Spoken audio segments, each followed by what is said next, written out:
الحمد للہ رب العالمین والصلاة والسلام علی حبیبہ محمد وآلہ وصحبہ اجمعین۔ اعوذ باللہ من الشیطان الرجیم، بسم اللہ الرحمن الرحیم۔ قد نعلم انہ لیحزنک الذی یقولون فانہم لا یکذبونک ولکن الظالمین بآیات اللہ یجحدون۔ وَلَقَدْ كُذِبَتْ رُسُلٌ مِّن قَبْلِكَ فَصَبَرُوا عَلَىٰ مَا كُذِبُوا وَأُوذُوا حَتَّىٰ آتَاهُمْ نَصْرُنَا وَلَا مُبَدِّلَ لِكَلِمَاتِ اللَّهِ وَلَقَدْ جَاءَكَ مِن نَّبَإِ الْمُرْسَلِينَ۔ اللهم سبحانك لا علم لنا إلا ما علمتنا إنك أنت العليم الحكيم۔ مولاي صل وسلم دائما ابدا على حبیبک خیر الخلق کلہم۔ بامحاورہ ترجمہ سادہ آسان ان آیات مبارکہ کا یہ ہے کہ ہم خوب جانتے ہیں کہ یہ لوگ جو آپ کے بارے باتیں کرتے ہیں وہ آپ کو بہت دکھ پہنچاتی ہیں، لیکن آپ یہ بھی خیال فرمائیے کہ یہ آپ کو جھوٹا نہیں کہتے، یہ ایسے ظالم ہیں کہ یہ میری آیات کا انکار کرتے ہیں، انہیں غلط کہتے ہیں اور جان بوجھ کر کہتے ہیں، جانتے ہیں کہ یہ حق ہے لیکن انکار کرتے ہیں۔ اور یہ بات بھی ظاہر ہے کہ آپ سے پہلے بھی جو رسول آئے ان کے ساتھ اس طرح کا سلوک ہوا اور انہوں نے صبر کیا اس بات پر کہ ان کی تکذیب کی گئی تاکہ انہیں ایذا دی گئی، تکالیف پہنچائی گئی۔ حتیٰ آتاہم نصرنا، بالآخر اللہ کی مدد آئی اور وہ غالب ہوئے اور کفار غائب و خاسر ہوئے۔ وَلَا مُبَدِّلَ لِكَلِمَاتِ اللَّهِ، اللہ کے فیصلوں کو کوئی بدل نہیں سکتا۔ وَلَقَدْ جَاءَكَ مِن نَّبَإِ الْمُرْسَلِينَ، اور آپ کے پاس پہلے انبیاء کے حالات وارد ہوئے ہیں قرآن حکیم میں، اللہ نے آپ کو بتائے۔ حضور اکرم صلی اللہ تعالی علیہ وآلہ وسلم کی ذات کتنی کریم تھی، یہ بات یاد رکھنے کی ہے کہ آپ صلی اللہ علیہ وسلم مبعوث ہوئے تھے ساری انسانیت کے لیے۔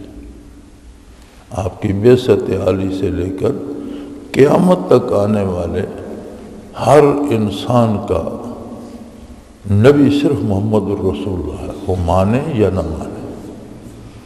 جو نہیں مانتا اس کے پاس بھی کوئی دوسرا در نہیں ہے، کوئی اور نبوت نہیں ہے، اور جو مانتا ہے الحمدللہ اس پر اللہ کا بہت فضل ہے، کرم ہے، رحمت ہے۔ تو اب چونکہ ساری مخلوق حضور کی امت تھی تو حضور کا کرم اتنا وسیع تھا کہ کفار کے کفر پر بھی آپ کا قلب اطہر پڑتا، آپ کو دکھ ہوتا، آپ کو تکلیف ہوتی کہ یہ کیسے بدنصیب لوگ ہیں کہ میری بعثت کے بعد بھی یہ اللہ کے انعام سے اور اللہ کی بخشش سے محروم رہیں گے۔ قرآن فرماتا ہے لَقَدْ جَاءَكُمْ رَسُولٌ مِّنْ أَنفُسِكُمْ عَزِيزٌ عَلَيْهِ مَا عَنِتُّمْ حَرِيصٌ عَلَيْكُمْ وَبِالْمُؤْمِنِينَ رَءُوفٌ رَحِيمٌ۔ ساری انسانیت کو خطاب کر کے قرآن کہتا ہے کہ تمہارے درمیان وہ رسول جلوہ افروز ہو چکا ہے جو تمہارے بہترین لوگوں میں سے ہے۔ عزیز علیہ ما عنتم، تمہیں جو تکلیفیں آتی ہیں، تمہیں جو دکھ آتے ہیں، تم اس سے آشنا نہیں ہوتے، تم کفر کرتے ہو، شرک کرتے ہو، گناہ کرتے ہو، اللہ کی ناراضگی مول لیتے اور اس کے انجام سے تم بے خبر ہوتے ہو، تمہیں خود پتہ نہیں ہوتا، لیکن میرا نبی تمہارے اس دکھ کو محسوس کرتا ہے۔ عزیز علیہ ما عنتم، جو تم پہ مصیبت آتی ہے اس کے دکھ کو میرا نبی محسوس کر رہا ہوتا ہے۔ حریص علیکم، اور اے لوگوں تمہارے معاملے میں تو وہ حرص کی حد تک چلا جاتا ہے کہ یہ سارے مشرف با اسلام ہو جائے، یہ سارے اللہ کی رحمت کو پالیں، ان سب کی دائمی زندگی سدھر جائے، ان سب کو نور ایمان نصیب ہو جائے۔ اتنا کرم ان کا ساری مخلوق کے ساتھ ہے۔ اب بات رہ گئی ان لوگوں کی جو حضور پر ایمان لائے، وبالمؤمنین، فرمایا ایمان والوں کے ساتھ تو رؤوف الرحیم، درگزر کرنے والا اور رحم کرنے والا۔ یہ تو خطائیں کرتے ہیں، وہ ان کے لیے دعائیں فرماتا ہے۔ وہ اتنا کریم ہے اپنی امت کے لیے کہ دنیا سے پردہ فرماتے وقت، رفیق اعلیٰ کو تشریف لے جاتے وقت بھی لب مبارک ہل رہے تھے۔ حضرت علی کرم اللہ وجہ الکریم نے کان مبارک قریب کر کے سننے کی کوشش کی تو بتایا کہ حضور فرما رہے تھے رب امتی امتی، اے اللہ میری امت کی بخشش ہو۔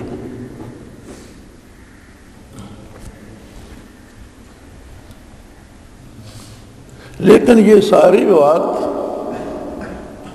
شروع ہوتی ہے شان رسالت سے۔ یاد رکھیں حضور کی حیات طیبہ جو اس عالم آب و گل میں آپ نے بسر فرمائی، اس کے دو پہلو ہیں۔ ایک پہلو ہے کہ حضور دنیا میں جلوہ افروز ہوئے، مائی آمنہ کے گھر آپ پیدا ہوئے، حضرت عبداللہ کے گھر پیدا ہوئے، حضرت عبد المطلب کے گھر پیدا ہوئے، مکہ مکرمہ میں آپ پیدا ہوئے۔ آپ کی ولادت و سعادت پر بے پناہ برکات کا ظہور ہوا، بے پناہ برکات کا ظہور ہوا جو شمار نہیں کی جا سکتی۔ لیکن کسی ایک طبقے، کسی ایک خاندان، کسی ایک قوم کے لیے نہیں، برکات کا ظہور عالمین کے لیے ہوا۔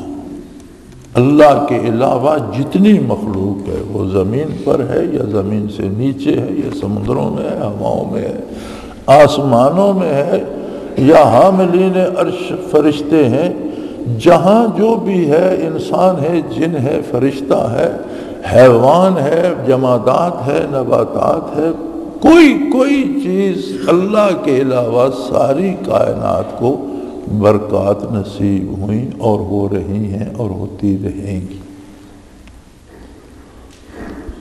ولادت با سعادت پر کفار سے اجتماعی عذاب اٹھ گئے۔ اب دیکھ لو کافر ایمان تو نہیں لائے۔ پہلے جب کفر بڑھتا تھا، شرک بڑھتا تھا، گناہ بڑھتے تھے تو چہرے مسخ ہو جاتے تھے، قوموں کی قومیں غرق ہو جاتی تھیں، سیلاب میں ڈوب جاتی تھیں، ہوا کے طوفان، بادلوں سے پانی کی بجائے آگ برسی قوموں پر، زمین میں پھٹ گئی اور اس میں غرق ہو گئے۔ جب آپ دنیا پہ تشریف لائے تو یہ سارے عذاب ختم ہو گئے۔ کافروں کو بھی کتنا فائدہ پہنچا۔ اب یہ برکات گننے لگیں تو زندگی ختم ہو سکتی ہے، حضور کے محاسن اور آپ کی برکات ختم نہیں ہوتی۔ 40 برس آپ نے عمر مبارک مکہ مکرمہ میں بسر فرمائی قبل بعثت۔ 40 برسوں میں کسی شخص کا حضور صلی اللہ علیہ وسلم سے کوئی اختلاف نہیں تھا۔ مزے کی بات یہ ہے کہ کسی شخص کا کوئی اختلاف آپ صلی اللہ علیہ وسلم سے نہیں تھا۔ ہر شخص آپ کی عزت کرتا تھا، بلکہ بڑی پرانی لڑائیاں جو قبائل میں آ رہی تھیں، حضور اکرم صلی اللہ علیہ وسلم نے لوگوں کو جمع کیا، دونوں فریقوں کو بلایا اور ان کی صلح کرا دی، اور جو بڑی مدتوں سے چل رہی تھی خاندانی رنجشیں تھیں ان میں صلح ہو گئی، دونوں فریقوں نے حضور کی بات مانی۔ آپ چھوٹے سے تھے، لڑکپن تھا حضور کا، بیت اللہ شریف کی دوبارہ تعمیر ہوئی جو آج عمارت ہمیں نظر آتی ہے۔ پہلے یہ عمارت مستطیل تھی، حتیم بیت اللہ کا حصہ ہے۔ یہ اہل مکہ نے حضور کے بچپن میں تعمیر کی۔ اب اس میں تعمیر کے لمبے قصے میں نہیں جاتا۔ جھگڑا پڑ گیا جب حجر اسود کو رکھنے کا موقع ہے۔ ہر قبیلے کا سردار یہ چاہتا تھا اور ہر قبیلہ یہ چاہتا تھا کہ ہمارا سردار یہ پتھر حجر اسود اٹھا کر اپنی جگہ پر رکھے گا۔